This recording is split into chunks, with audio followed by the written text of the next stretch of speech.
Gas ও ammonia সংকটে টানা 21 দিন বন্ধ তাইবের পর অবশেষে উৎপাদনত ফিজি চট্টগ্রাম ও আনোয়ারার রাঙ্গাদিয়া এলাকাতে অবস্থিত রাষ্ট্রায়ত্ত ডাই অ্যামোনিয়া ফসফেট বা ডিএপি ফার্টিলাইজার কোম্পানি লিমিটেডের দুয়ো প্ল্যান্ট।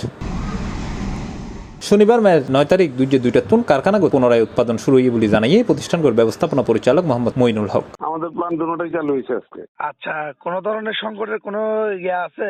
না না না, কোনো সমস্যা নেই, সব ঠিক আছে। এটা কিভাবে চালু করলেন? এটা অ্যামোনিয়া, আমরা এটা কাঁচামাল অ্যামোনিয়াটা আমরা সিওএফএল থেকে নিই অথবা কাপ্পু থেকে নিই। তো কাপ্পু আর সিওএফএল ছিল না, বিদায় আমরা চাইতে পাইনি। 1 তারিখে কাপ্পু চালু হয়েছে আর আমাদেরকে অ্যামোনিয়া দিয়েছে, আমরা এর প্রেক্ষিতে চালাতে পারছি। এখন তো সিএফএল কি বন্ধ? সিওএফএল বন্ধ, জি, সিওএফএল এখনো গ্যাস পাইনি।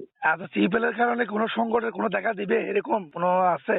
হ্যাঁ, তো ইউরিয়া তো সংকট আমরা না শুনলে তো দেখা দিবেই।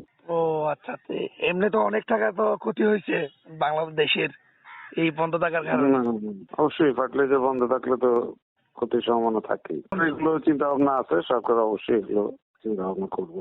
জানা গিয়ে আনোয়ারাত অবস্থিত দুই বৃহৎ সার কারখানা চিটাগং ইউরিয়া ফার্টিলাইজার লিমিটেড অর্থাৎ সিইউএফএল এবং কর্ণফুলী ফার্টিলাইজার কোম্পানি লিমিটেড কাফকুতুন অ্যামোনিয়া সরবরাহ পায় ডিএপি সার কারখানা। গত মার্চ 7 তারিখ সরকারি নির্দেশনার প্রেক্ষিতে গ্যাস সংকটের কারণে সিইউএফএল ও কাফকুত উৎপাদন কার্যক্রম বন্ধ হয়ে যায়। এর ফলে ডিএপি কারখানা তো অ্যামোনিয়া সরবরাহ বন্ধ হয়ে পড়ে। পরে মজুদ থাকা অ্যামোনিয়া দিয়ে প্রায় 1.5 মাস উৎপাদন চালু রাখা সম্ভব হলেও গত এপ্রিলের 18 তারিখ সে মজুদ শেষ হয়ে যাওয়ায় উৎপাদন পুরোপুরি বন্ধ হয়ে যায়। এর মধ্যে কাফকুত পুনরায় উৎপাদন শুরু হলে এই ডিএপি কারখানাকেও আবার চালু করা সম্ভব হয়ে, তবে এখনো চালু নয় সিইউএফএল সার কারখানা। C plus TV, Chittagong.